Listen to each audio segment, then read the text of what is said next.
Makikita natin na pabalik na ang dalawa sa lugar kung saan nandoon ang iba pang mga hunter. Habang naglalakad ay nagtaka ang ating bida kung ano ang iniisip ng kanyang master ngayong pumayag na din siya sa wakas kaya binuksan nito ang character window ng demon. Nakita doon ni Kim na pinaplano na ng kanyang master ang mga gagawin nito para sa kanyang estudyante. Hindi naman alam ng bida kung ano ang mararamdaman dahil masaya nga siya at tinanggap na siya ng Heavenly Demon pero meron lamang silang 1.5 taon para magsama. Bigla na lang naman sumulpot sa likod nito ang Sword Emperor at natutuwang sinabi na nabasa na niya lahat ng libro at parehas talaga ang martial arts kahit nasa ang mundo ka pa. Makalipas ang ilang sandali ay nakaraatin na din sila sa lugar at sinalubong sila ng Viper. Tinanong nito si Kim kung natapos na ba niya ang 9 vows at sumagot ito ng oo kaya binati niya ito at masaya daw siya para sa kanila. Napaisip naman din ang ating bida at tinanong niya ang Viper kung paano siya naging estudyante ng Axe Sage at sumagot ito na bigla na lang daw iyon nangyari. Sinabi ng Viper na tinanong lang niya ang matanda kung pwede ba siya nitong turuan at iyon na daw iyon. Hindi alam ni Viper na binuksan ni Kim ang kanyang character window at nakita nito ang totoong nangyari at paano daw ba siya makakahindi sa hiling ng isang matandang malapit ng mamatay. Bigla naman silang natigil dahil tinawag ng alchemist ang ating bida at sinabi nito na meron siyang maganda at masamang balita. Ang magandang balita daw ay nakagawa na sila ng gamot laban sa virus ng mga zombie. Hindi naman makapaniwala doon ang Heavenly Demon at kinumpirma sa alchemist kung totoo ba ang kanyang sinabi. Sinabi nito na kahapon pa nga nila ito talaga natapos pero ginamit nila ang isa pang araw para subukan kung ito ay tatalab.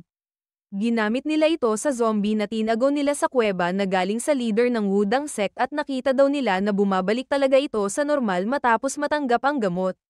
Makikita natin na sobrang saya ng Heavenly Demon dahil lahat daw ng magagaling na doktor ay sumubok at nabigo sa paggawa nito pero natapos ito ng alchemist ng ilang araw lang. Inisip ni Kim na alam niya ang kakayahan ng apothecary kaya hindi ito nabigla sa ginawa nito at sinabi na rin ng demon na gamutin agad nila ang matanda dahil kahit puro yabang daw iyon ay tinatago lang niya na malapit na siyang bumigay. Sinabi ng alchemist na iyon naman daw talaga ang plano pero meron daw siyang hindi magandang balita. Tinanong nito kung meron bang problema sa gamot at sinabi ng alchemist na wala dahil siya daw mismo ang gumawa nito. Hindi makapaniwala ang demon dahil para gumana daw ang gamot ay kailangan sirain ang kanilang mga dantian. Biglang nagsalita ang leader ng Martial Alliance at sinabi sa Heavenly Demon na nakita niya mismo na bumalik sa normal ang zombie na ginamo nila at walang duda na epektibo ang kanilang gamot. Hinawakan nito ang kamay ng demon at sinabing alam naman niya na malapit na ang kanilang oras at pinipilit na lang nilang igalaw ang kanilang katawan. Sinuri ng alchemist ang kanilang katawan at sinabing sobrang tagal na virus doon. Ang tinatawag daw nilang key ay nahalo na sa corrupted energy ng virus kaya kailangan sila nitong operahan agad. Tinanong ng Heavenly Demon kung aalisin lang ba nila ang virus sa kanilang dantian at kung ganon daw ay mawawalan sila ng konting key pero wala lang sa kanila ng matanda iyon dahil sila ang pinakamalakas sa lugar na iyon at magiging okay din sila. Makikita natin na nainis ang demon dahil nagsorry sa kanya ang alchemist kasi ang kailangan daw ay tanggalin ng buo ang kanilang mga dantian. Hindi naman daw nila kailangan mag-alala dahil nasubukan na nila itong gawin sa ibang zombie at eksperto sa surgery ang Medicine King. Hindi nagsasalita ang Heavenly Demon dahil sa kanyang mga narinig pero sinabi sa kanya ng matanda na buo na ang loob nito at kukunin niya ang surgery. Sobrang konti na lang daw ng kanyang key at nakakuha na rin naman siya ng estudyante kaya kahit masira ang kanyang dantian ay malinaw pa rin naman ang kanyang utak para turuan ang Viper. Sinabi pa nito sa demon na sila ay mga tunay na martial artist at nakatatak na ito sa kanilang mga puso kaya kahit wala na silang key ay nasa kanila pa rin ang martial arts. Nung gabing iyon din ay kinuha na ng matanda ang surgery at ito ay matagumpay. Nasa labas lang ang Heavenly Demon habang inooprahan ng matanda kaya hindi nito alam ang nangyari. Nang puntahan siya ng kanyang estudyante ay tinanong agad nito kung ano ang balita. Sinabi ni Kim na wala naman naging problema sa operasyon at sinabi lang ng demon na mabuti naman daw. Habang nakatingin sa malayo ay sinabi nito sa ating bida na gusto niyang durugin ang lahat ng lamig sa mundo. Simula pagkabata ay hindi na niya gusto ang winter at snow kaya iyon ang gustong niyang gawin dati pa lang. Pero alam naman niya na hindi niya ito kayang gawin kaya ang sinubukan na lang niya ay tulungan ang lahat ng giniginaw sa mundo gamit ang kanyang espada. Napansin ng ating bida ang nilabas na espada ng kanyang master at ito ang kanyang main weapon na Lethal Demon Blood Sword. Nung unang beses daw niyang pinasok ang martial realm ay meron siyang naisip na imposibleng ideya dahil sinubukan niyang hiwain ang isang snow mountain habang iniisip na isa lamang itong tumpok ng snow. Makikita natin na lalong lumakas ang ki na kanyang nilabas at nagdasal ito ng Baraya at pumorma. Inatake nito ang bundok sa kanilang harapan at sinabi niya na ang tuktok lang ang kanyang nahiwa at hindi niya kinayang hiwain ito lahat kahit na inisip niya ito sa kanyang puso. Malayo pa sa kakayahan niya ang Killing Heart at hanggang doon na lang daw ang kaya niyang gawin. Lumingon ito sa kanyang estudyante at seryosong sinabi na kukunin na din niya ang surgery. Pumasok na sa loob ang Heavenly Demon para magpa-opera pero nagmakaawa ang dalawang doktor sa kanya dahil kailangan daw muna nilang magpahinga. Lumapit muna ito sa Axe Sage at sinabing babasbasan muna niya ang matanda ng kanyang presensya dahil nawalan na ito ng dantian. Natawa naman doon ang matanda at sinabing hindi siya makapaniwala dahil ang Heavenly Demon ang una niyang bisita at sabihin na daw niya ang lahat ng kanyang asar. Kinamusta lang naman nito ang pakiramdam ng matanda at sinabi niya na sobrang gan ang kanyang pakiramdam at para daw siyang lilipad. Sinabi ng babae na puro talaga kalokohan ng matanda dahil hindi nga siya makabangon tapos parang lilipad pa daw kaya. Iniba naman ng Axe Sage ang usapan dahil napansin nito na parang masaya ang demon kaya tinanong niya kung kukunin na din ba nito ang surgery at sinabi ng babae na oo. Ginastos na daw kasi niya ang katumbas ng 1 taon na ki sa isang atake at sinabi ng matanda na sayang at hindi niya iyon nakita dahil napakaganda daw siguro noon. Tinanong nito kung ano ang kanyang inatake at sinabi ng Heavenly Demon na sinubukan niyang durugin ang lahat ng lamig sa mundo pero hindi niya iyon nagawa dahil napakalayo pa niya sa pagiging isang Grandmaster of Life and Death. Sinabi naman ng matanda na ayos lang iyon dahil wala pang nakakaabot sa level na iyon at kung ganun lang daw kadali ito makuha ay hindi na magiging normal ang martial realm. May itatanong sana sa kanya ang demon pero inunahan na ito ng matanda at sinabing hindi siya nanghihinayang sa kanyang ginawa dahil isang himala na nga daw na nabuhay sila ng 3 taon habang may virus, ang magamot siya ng mga taga-ibang mundo, at ang makakuha siya ng estudyante na magtutuloy ng kanyang martial arts kaya nagpapasalamat na lang siya sa mga himala na nakuha niya. Kung meron man daw siyang bagay na pinagsisisihan ay ito ang hindi nila natapos ang kanilang Great War. Pero kahit ganun daw ay okay lang din dahil wala naman daw kasing perpektong buhay at ang kanilang mga estudyante na ang bahala doon. Pagkarinig noon ng ating bida ay sinabi niya agad sa kanyang master na aalis muna siya saglit. Tinanong nito kung saan magpupunta si Kim pero sinabi lang nito na hindi kailangan mag-alala ng kanyang master dahil hindi naman siya magtatagal. Nag-aalala pa ring tinanong sa kanya ng demon na hindi naman daw siguro siya gagawa ng delikado at nangako ito na babalik siya bago matapos ang kanyang operasyon. Huwag na daw siyang mag-isip ng kung ano-ano at mag-focus na lang sa surgery dahil pagdilat daw niya ng kanyang mata ay nakabalik na ang kanyang estudyante sa kanyang tabi. Habang naglalakad ay inisip ng ating bida kung ano kaya ang itsura ng mundong iyon bago ito matabyunan ng yelo. Makalipas ang ilang oras ay nakita na niya si Preta at sinabi nito na natapos na niya ang pinapagawa ni Kim. Yumuko ito sa harap ng bida at sinabing nakakuha siya ng 560 na zombie galing sa cult at 521 na galing naman sa Martial Alliance. Panuri nito si Preta dahil sa maganda niyang trabaho at sinabi na dalhin nila sa ating bida isa-isa ang lahat ng zombie na nandoon. Sumunod naman ang kanyang mga alagad at dinala ang unang zombie sa harap ni Kim at pinatay niya ito agad.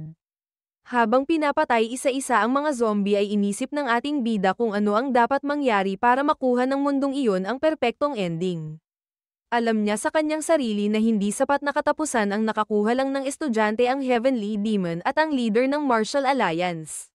Lumipas ang napakaraming oras at sinabi ni Preta na malapit nang matapos ang kanyang master at sinuportahan din siya ni Shiny at sinabing kayang-kaya niya iyon.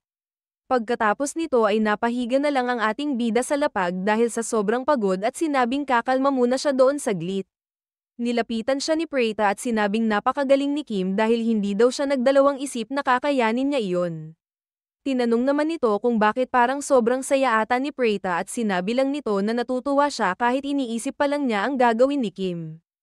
Hindi pa daw niya nakikita ang master ng ating bida pero alam daw nito na magiging sobrang saya niya dahil sa gagawin ni Kim. Lumipas na ang 1 linggo at makikita natin na pinupuri ng alchemist ang dalawang master dahil maganda na daw ang kanilang pakiramdam. Hinawakan naman ng demon ang ulo ng alchemist at sinabi dito na salamat sa lahat ng kanyang ginawa. Sobrang laki ng utang na loob nila ng matanda sa kanya dahil alam niya na hindi madali ang ginawa nito. Bigla naman nagsalita ang ating bida sa gilid at tinanong ang apothecary kung pwede na daw ba silang lumabas at kumilos.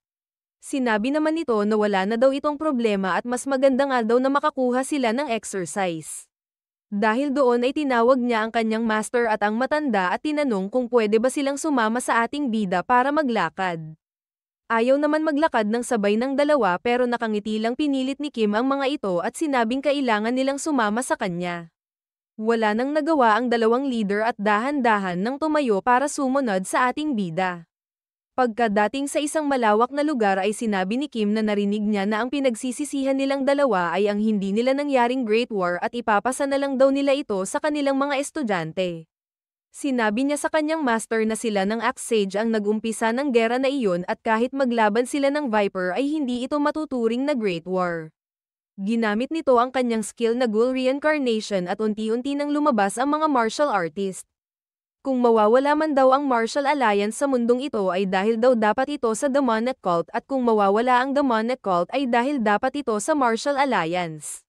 Nagbigay ang ating bida ng respeto sa dalawang master sa kanyang harapan at sinabing sila mismo ang kailangan tumapos ng kanilang Great War. Pinakita ang mga martial artist na galing sa skill ni Kim at nagtaka ang mga ito dahil ang huli nilang naalala ay malapit na silang maging zombie.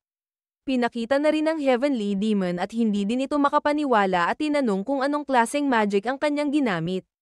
Hindi daw yun skill ng isang normal na tao at tinanong nito kung namatay na daw ba siya at isa na lang itong panaginip.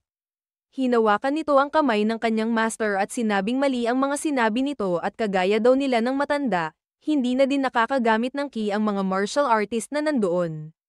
Pwede daw niya silang tignan ng mabuti kaya dumulas na pababa ang demon para makita sila ng malapitan. Habang nagpapaliwanag ang isang miyembro ng Demonic Cult doon ay tinawag ito ng Heavenly Demon na Blood Ghost Troop Captain. Napalingon ang mga ito sa boses ng tumawag sa kanila at hindi sila makapaniwala nang nakita nila ang kanilang Lord Heavenly Demon. Nakayuko lang ang mga ito para magbigay ng galang sa kanilang leader at lumapit ito sa kanila at masayang hinawakan ang kanyang mga estudyante. Bumaba na din doon ang leader ng Martial Alliance at nakita niya agad ang kaibigan niyang monk. Sobrang saya nito at sinabi na hindi siya makapaniwala na magkikita ulit sila ng sobrang seryosong monk na iyon. Pagkatapos nilang kausapin ang kanilang mga tao ay biglang sinabi ng babae na siya ay ang pinuno ng Demonic Cult na si Sobek Hyung. Ayos lang daw kung isa itong ilusyon o kaya naman ay panaginip pero sinabi niya na siya ang Heavenly Demon at hiniling niya sa matanda ang kanilang pang 990th duel. Sinabi na din ng matanda ang siya ang pinuno ng Martial Alliance na kilala din sa pangalang Great Axe Sage. Pumayag ito sa hiling ng kanyang kalaban at makikita natin na naghanda na rin ang kani-kanilang mga miyembro. Pagkasabi ng kanilang mga leader na sugod ay sabay-sabay silang tumakbo sa harap para harapin ang kanilang mga kalaban. Makikita natin na seryoso nang naglalaban ang mga martial artist na galing sa Demonic Cult at Martial Alliance. Pero, dahil wala na nga silang ki dahil sa skill ng ating bida ay ang ginagawa na lang nila ay suntok, sipa, at kung ano-ano pa kagaya ng kagat. Sumigaw din doon ang kapitan ng Shadow Corps Troop na si Moon Shadow Demon at tinanong kung sino ang lalaban sa kanya. Pumunta sa kanyang harapan si Hyungang Jinan at sinabi nito na siya daw ang lalaban sa walang kwentang demon na iyon. Binigla ng Moon Shadow si Jinan kaya nasundot nito ang kanyang leeg gamit ang likod ng kanyang espada. Mabilis naman itong bumawi at sinundot ang mga mata ng demon at tinawanan lang niya ito dahil hindi na ito makakita. Pinakita din doon ang Hell Ghost Demon at sinabi nito na kabilang siya sa tanyag na 4 Demon Lords. Tahimik lang na pumunta sa kanyang harapan si Jamyong at sinabi nito na siya ay ang head monk ng Shaolin Temple at siya daw ang lalaban sa babae. Pasiga naman na sinabi ng babae na dahil kabilang siya sa 4 Demon Lords ay ibibigay niya ang unang 3 atake sa monk kaya agad nitong sinugod ang babae at sinabing masyado siyang mayabang. Nagulat naman ang monk dahil bigla siyang inatake ng Hell Ghost Demon sa tiyan gamit ang kanyang ulo. Sinabi niya sa babae na maduga daw pala itong makipaglaban at sinabi lang nito na kasalanan niya iyon dahil utu-uto siya. Ang huling laban na pinakita ay ang sa kapitan ng Demonic Cult's Extermination Troop na si Sword Demon. Sinabi niya na wala daw palang mga kwenta ang Martial Alliance pag wala silang key kaya pumunta sa kanyang harapan ang elder ng Mount Wasek na si Chaos Flower Sword. Seryosong naglaban ang dalawa hanggang sa dulo at makikita natin na ang nanalo ay ang Sword Demon. Habang nagkakagulo ang lahat ay nakita ng ating bida ang kanyang master na sobrang saya. Pumunta ito sa harap ng matanda at sinabi na siya lang ang nag-iisang makakalaban sa kanyang martial arts. Sinabi ng matanda ang nangyari nung una nilang inumpisahan ang kanilang gera at kada laban ay hindi nila iyon natatapos at sinasabing itutuloy na lang nila ito ulit sa susunod hanggang sa hindi na ito natapos. Seryosong pumunta sa harap ang Great Axe Sage at sinabi sa Heavenly Demon na nasa kanya ngayon ang swerte ng langit kaya umpisahan na nila ito. Natuwa naman doon ang babae at sinabi sa matanda na kung nasa kanya ang swerte ng langit ay dadalhin na din niya siya ngayon doon. Ginamit ng dalawa ang lahat ng makakaya nila para suntukin ang isa't isa at sabay silang tumama. Nilapit ng Heavenly Demon ang kanyang mukha sa matanda at bigla na lang itong may naramdaman na sakit. Ginamit nito ang teknik ni Mike Tyson at kinagat ang tenga ng kanyang kalaban at pinutol ito. Gulat na tinanong nito ang babae kung kumakain na ba siya ngayon ng laman ng tao at sinabi niya na ano pa nga ba naman ang aasahan niya sa isang demonic cult leader. Hindi naman iyon pinansin ng babae at sinabi lang na tama nga ang sinabi ng matanda kanina. Nung unang araw pa lang daw dapat nila tinapos ang kanilang gera pero masyado silang malamabot at hindi nila tinataya ang kanilang mga buhay sa kanilang mga harapan. Nagyulang ang ating bida dahil sinabi ng kanyang master na ang laban nila ngayon ng matanda ay ang pangalawa nilang pagkakataon. Sinabi niya na hindi na niya uulitin ang pagkakamali niya dati at ibibigay na niya ang lahat-lahat niya ngayon. Hindi naman makapaniwala doon ang Axe Sage at tinanong sa Heavenly Demon kung binabalak ba nitong gamitin ang kanyang life force. Ang life force ay ang enerhiya sa katawan ng isang tao at hindi ito kagaya ng ki na artipisyal na nagagawa dahil pag ginamit ito at naubos ay hindi na mapapalitan at ang sarili nilang buhay ang kapalit. Alam din ng ating bida na pwede silang maging baldado habang buhay o kaya naman ay mamatay pag pinilit nila itong gamitin. Sinabi ng matanda sa demon na parehas na silang mahina at kahit gamitin nila ang kanilang life force ay low to mid-tier skill na lang ang kanilang magagamit. Sumagot naman doon ang Heavenly Demon at sinabing alam naman niya iyon dahil wala na silang dantian at ki. Sinigawan naman siya ng Axe Sage at tinanong kung wawasakin ba talaga niya ang kanyang life force para lamang gumamit ng medyo malakas na skill. Sumagot naman ito ng oo pero hindi naman daw niya sinasayang ang kanyang buhay dahil umaasa siya na makukuha na niya ngayong araw ang nakatakda niyang katapusan at magagawa niya iyon habang lumalaban. Sinabi pa ng Heavenly Demon na ngayong araw daw ang pinakamasayang araw ng buhay niya at nagpapasalamat siya sa lahat ng martial artist na nandoon. Pumorma na ito ng maayos at ginamit ang kanyang life force para labanan ang matanda. Pumayag naman doon ang Axe Sage dahil gusto din naman niya itong tapusin ngayon at sinabi sa Heavenly Demon na ngayon na sila mamamatay. Ginamit na din ng matanda ang kanyang life force at makikita natin na nagumpisa na silang maglaban ng demon at tumubo ang mga halaman sa kanilang paligid. Nalito naman doon ang ating bida at sinabi sa kanya ng Sword Emperor na kaya iyon nangyayari ay nakukuha ng mga halaman ang life force na nilalabas ng dalawa. Dahil mga martial master ang mga ito ay sobrang lakas ng kanilang life force pero hindi din naman daw ito permanente. Habang nakikipaglaban ng Heavenly Demon ay sinasabi nito na galit siya sa mga tao sa Martial Alliance. Dahil habang nahihirapan ng ibang tao sa kanilang mundo ay nanatili lang daw silang mapayapa ng sila-sila lang. At bakit daw parang hayop ang trato nila sa iba pero tao ang turing nila sa isa't isa. Iyon na ang pinakamalakas na atake ng Heavenly Demon at makikita natin na nasaktan doon ang matanda at natumba na din pagkatapos. Agad namang lumapit sa babae ang ating bida at tinanong nito kung ayos lang ba siya. Habang nakayuko ay sinabi lang nito sa kay Kim na siya ang nanalo sa kanilang Great War. Habang pinapakalma ni Kim ang kanyang master ay napansin nito na sobrang lamig ng kanyang katawan. Sinabi din nito na kung normal lang siya ay nabutas niya ang dibdib ng matanda sa suntok na iyon pero iyon lang daw ang kanyang kaya ngayon at medyo napahiya siya sa harap ng kanyang estudyante. Nakita nito na sobra ang lungkot sa mukha ng ating bida kaya sinabi ng kanyang master na meron pa naman siyang 2 oras para mabuhay at sapat na daw siguro iyon para magpaalam. Gusto sana nitong makasama pa ng matagal ang kanyang estudyante at mapasa ang lahat ng nalalaman niya sa kanya pero ang kagustuhan niyang matapos ang Great War at pumihil dito. Dumating na din doon Alchemist at Viper at makikita natin na hindi nila alam kung ano ang nangyari. Tinignan na ng apothecary ang Heavenly Demon pero sinabi lang nito na unahin na muna niya ang matanda dahil may pag-asa pa itong mabuhay. Sinabi din niya na gusto niyang gamitin ang natitira niyang mga oras sa tabi ng kanyang estudyante kaya sinabi nito na bigyan muna niya sila ng privacy. Habang nagsasalita ang master ng ating bida ay iniisip niya na meron pa siyang magagawa para perpektong mabigay sa Heavenly Demon ang kanyang ending. Nanlaki ang mga mata nito nang tinanong sa kanya ni Kim kung pwede daw ba silang maglaban sa una at huling beses.